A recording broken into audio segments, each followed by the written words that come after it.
Il existe une question qui traverse les siècles et qui touche profondément le cœur de millions de croyants dans le monde. Une question douloureuse, complexe et souvent entourée de silence dans l'Église. Cette question est simple, mais ses conséquences sont profondes. Un chrétien est-il autorisé à divorcer et à se remarier ?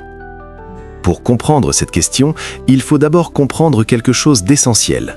Le mariage n'est pas une invention humaine. Le mariage est une institution divine. Bien avant les gouvernements, bien avant les lois humaines, bien avant les traditions culturelles, Dieu lui-même a établi le mariage. Dans le livre de la Genèse, Dieu déclare « Il n'est pas bon que l'homme soit seul. Je lui ferai une aide semblable à lui. » Et c'est ainsi que Dieu créa la femme et établit l'alliance du mariage. La Bible dit ensuite quelque chose de très puissant. C'est pourquoi l'homme quittera son père et sa mère, s'attachera à sa femme, et les deux deviendront une seule chair. Remarquez bien ces mots. Une seule chair. Cela signifie que le mariage n'est pas simplement un contrat entre deux personnes. Le mariage est une alliance spirituelle. Dans le mariage, deux vies deviennent une. Deux destins se rejoignent, deux histoires se mélangent, et c'est précisément pour cette raison que la question du divorce est si sensible dans la Bible. Lorsque Jésus parlait du mariage, il rappelait toujours l'intention originelle de Dieu. Un jour, les pharisiens sont venus lui poser une question très semblable à celle que beaucoup de chrétiens se posent aujourd'hui. Ils lui ont demandé « Est-il permis à un homme de divorcer de sa femme pour n'importe quelle raison ?» Et Jésus leur a répondu quelque chose de très profond. Il a dit « N'avez-vous pas lu que le Créateur, au commencement, fit l'homme et la femme, et qu'il dit « L'homme quittera son père et sa mère, s'attachera à sa femme, et les deux deviendront une seule chair. Ainsi, ils ne sont plus deux, mais une seule chair. Que l'homme donc ne sépare pas ce que Dieu a uni. » Cette déclaration de Jésus révèle un principe très clair. Le plan originel de Dieu est la permanence du mariage. Autrement dit, dans la pensée de Dieu, le mariage est censé durer toute la vie. Mais la réalité de la vie humaine est parfois beaucoup plus compliquée. Les cœurs changent, les blessures apparaissent, les trahisons arrivent, les conflits s'accumulent et malheureusement, dans certains cas, les mariages se brisent. C'est pourquoi les pharisiens ont insisté auprès de Jésus. Ils lui ont dit: pourquoi donc Moïse a-t-il permis de donner une lettre de divorce et de renvoyer sa femme? La réponse de Jésus est extrêmement importante. Il a dit « C'est à cause de la dureté de votre cœur que Moïse vous a permis de divorcer, mais au commencement, il n'en était pas ainsi. » Remarquez bien cela. Le divorce n'était pas le plan initial de Dieu. Il a été toléré à cause de la dureté du cœur humain. Cela signifie que Dieu comprend les faiblesses humaines, mais cela ne signifie pas que le divorce est le modèle idéal. Alors la question revient. Dans quel cas la Bible permet-elle réellement le divorce? Jésus mentionne une situation très spécifique. Il dit « Celui qui répudie sa femme, sauf pour infidélité, et qui en épouse une autre, commet un adultère. » Dans cette déclaration, Jésus introduit une exception, l'infidélité. L'infidélité brise l'alliance du mariage, elle détruit la confiance, elle fracture l'unité que Dieu avait établie entre deux personnes. C'est pourquoi certains enseignements bibliques reconnaissent que dans ce cas précis, le divorce peut être permis. Mais il y a une autre situation que la Bible mentionne.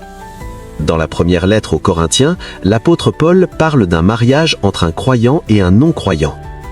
Il dit que si le non-croyant décide de quitter le mariage, le croyant n'est pas lié dans ce cas. Cela signifie que l'abandon peut également être une situation où la séparation devient inévitable.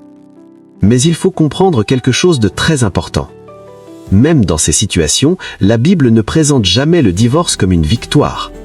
Le divorce est toujours présenté comme une tragédie, une conséquence de la chute humaine, une blessure dans l'alliance.